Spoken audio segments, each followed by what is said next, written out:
মানুষ ও বন্যপ্রাণীর বন্ধুত্বের এক অনন্য উদাহরণ। তবে 2025 সালের এক বিকেলে স্বাভাবিক রুটিন অনুযায়ী জেসিকা ও কাইরোর শো ছিল। শো শুরু হওয়ার আগে ট্রেনিং সেশনে জেসিকা পানির ট্যাঙ্কে নামেন।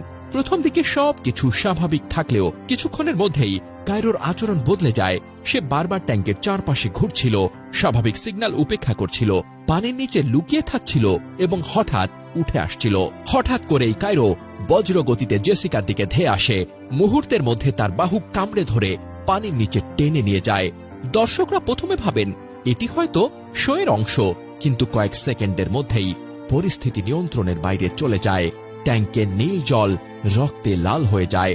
প্রশিক্ষক দলের একাধিক সদস্য চেষ্টা করেও জেসিকাকে কায়রোর কবল থেকে ছাড়াতে পারেননি।